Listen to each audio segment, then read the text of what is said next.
وإذا سلام يا سيد عادة إنه أحد وليبه يجمع وليبه واحد لو ذاك discounts سأكجا فائدة ستان courses كسارن أكاديمية networking حتى ببوقو صانع دد اس او كدبنا كورس كان كله ذاك قشو سي آد وهشو قيمة جبان أما أكجا فائدة ستو نصيب كذا دوكو جسوا هذا $0 إن أكويش واتا discount كوجو هريوا NIC card أنت أكو جود جفتو xirfadda networking-ka waxa ugu badan oo aad la tacaamuli doonto waa computers, waa access point, waa servers. Dhammaantood waxay leeyihiin adapter card la yiraahdo NIC card. Hadda adapter-kan weyninka badan waxaan ka soo furnay server HP DL380 maybe inuu ahay Gen 8. Server-kan wuxuu support gareynayaa wax la yiraahdo link aggregation. Maxay tahay link aggregation? waxaa ku baranaysaa haddii aad ka faa'iidayso discount-kan CCNA. Ogow tiknoolajiyada casriga waxaan u guureynaa virtualization. For that, virtualization waxay u baahan yihiin throughput badan. Maxay tahay virtualization? iyadana CCNA-da in badan kaga badanaysaa.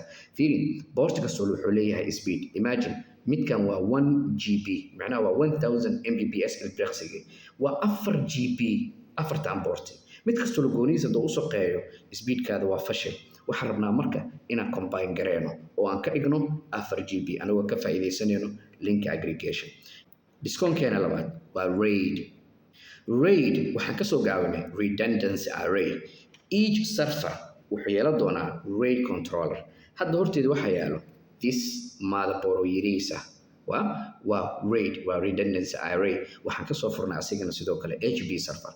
haddii kan uu halaabo ugu serverkaada wuxuu leeyahay storage badan, hadiskayaashaas cidda controleyso waa controller. haddii kan uu kaa halaabo waxba kuu shaqeyn maayaan. kan waa kan aad ka samaynaysid RAID 0, RAID 1, RAID 2, RAID 3, all these haddii aad ka faa'iidaysato ama aad nasiib u hesho discount-ka $0 koorsada CCNA-da ama basic computer networking-ka yaa in badan ku baranaysaa.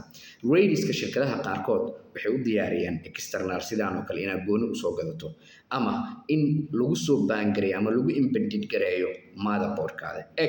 RAID-kan hadda wuxuu wataa battery. Sometimes asiga naftigiisa halaabo war waxaa dhamaada battery. haddii uu ka halaabo maxaa sameynaysaa? just meesha irista furaysaa battery cusub oo soo gadanaysaa. midka saddexaad aan raba inaan idin la wadaago discount-keena waa PoE, Power of Ethernet. Remember, tiknoolajiyada aan isticmaaleyno qaarkood waxay u baahan yihiin dab, sidoo kalena waxay u baahan yihiin data. dhagaxan madow horteeda yaala wuxuu awoodaa godka PoE ee ku qoran tahay in anteenada ama access point oo dab siiyo, sidoo kalena data uu ka soo qaado. godka line-kana musil waxaa la geliyaa switcheska iyo meeshii loogu talagalay. hase ahaatee adduunka hadda uu horumaraya, dhagaxan waa laga sii guurayaa. device kastoo casri ah oo switch ah, boorti kasta uu leeyahay waxaa lagu soo diyaariyaa in datana laga gudbin karo, laga diri karo, sidoo kalena dab uu bixin karo. waxaa loo yaqaanaa power inlines system modelskeeda haddii aad isticmaalaysaan. meeshii aad inta fiilo inaad geliso intana fiilo kale aan geli lahayd, 2 fiilo aad iska saari lahayd, 1 fiilo waad switchkaada boortigiisa geliso iyo waxa awood buuxda ugu leedahay in anteenadaada iyo access pointigaada aad dabna siiso datana ka soo qaado. now haddii aad rabto markii inaad intaan iyo wax ka badan aad nala barato booqo sonag.so xagga iska register garee. haddii aad nasiib u yeelato discount-kan guul iyo barwaaqo idin rajeynaya. waa idin salaamaya.